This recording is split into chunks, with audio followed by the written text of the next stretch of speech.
Hi, I'm Josh, the founder of the Accountability Group, and hi, I'm Josh, still battling the diseases of addiction and mental health. Today we're going to be doing the daily readings, and I will share my experience, strength, and hope. As you might have heard me mention multiple times, I will be moving and probably officially settled in by the 29th. But I'm hoping to be upstate and caught up with all of those because all this will be different. Like, this banner is much larger than what it actually looks like. I'm just trying to make sure that it works itself out. So today we'll be reading August 4th from the Daily Stoic, even though it's August 13th, and we'll slowly catch up as I do these in batches. So the Daily Stoic, August 4th, no blame, just focused. Just focus. You must stop blaming God and not blame any person. You must completely control your desire and shift your avoidance to what lies within you, within your reasoned choice. You must no longer feel anger, resentment, envy, or regret. Epictetus Discourses. Nelson Mandela was imprisoned for resistance to the brutal apartheid regime in South Africa for 27 years. For 18 of those years, he had a bucket for a toilet, a hard cot in a small cell, and once a year he was allowed a single visitor for 30 minutes. It was a vicious treatment meant to isolate and break down the prisoners, and yet, in spite of that, Mandela became a figure of dignity within the prison. Though he was deprived of many things, he still found creative ways to assert his will. As one of his fellow prisoners, Neville Alexander, explained on Frontline, he, Mandela, always made the point: if you say you must run, insist on walking. If they say you must run, insist on walking. If they say you must walk fast, insist on walking slowly. That was the whole point. We are going to set the terms. He pretended to jump rope and shadow box to stay in shape. He held his head higher than other prisoners, encouraged them when times got tough, and always retained his sense of self-assurance. That self-assurance is yours to claim as well. No matter what happens today, no matter where you find yourself, shift to what lies within your reasoned choices. Ignore as best you can the emotions to pop up, which would be so easy to distract yourself with. Don't get emotional, get focused.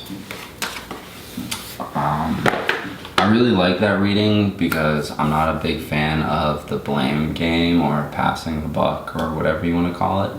But thinking about people like Nelson Mandela and Viktor Frankl, and individuals like that, where physically they were imprisoned, but mentally they were not imprisoned. They set their own terms, and they were able to survive unimaginable environments to try and exist in that it would really be testing my sobriety. I don't necessarily know if I'd have access to the stuff that I would be wanting to use, but it would definitely be one of those situations, like it says, where they were trying to break people down and break down an individual's will. I also like the fact that he was explaining about how, as Alexander was explaining, that he always held his head higher than the other prisoners, that he would shadow box and jump rope in order to stay in shape, that he had a routine, a regimen, and was working a program. And that's part of the strength of the programs that I work within my fellowships, is that I am completely all in, and I just try and stay focused. I don't blame anybody else. I'm only in control of my own actions, thoughts, and behaviors. So it's my responsibility. The onus falls on me to ensure that I am constantly doing spot check inventories, that I am focused on, listening to my sponsor, my grant sponsor, paying attention in meetings, listening for that one little aha moment in each meeting where I walk out of it and it's given me a different perspective on life, and then carrying on those 12 steps in my daily life, which allows me, in complete honesty, and I've said the Serenity Prayer a lot of times in certain situations, to not blame others and just focus on the things that I can control, to focus on myself and what I need to do to maintain my sobriety, to stay within the guardrails and continue to walk down the path and the road to recovery, and the road of recovery.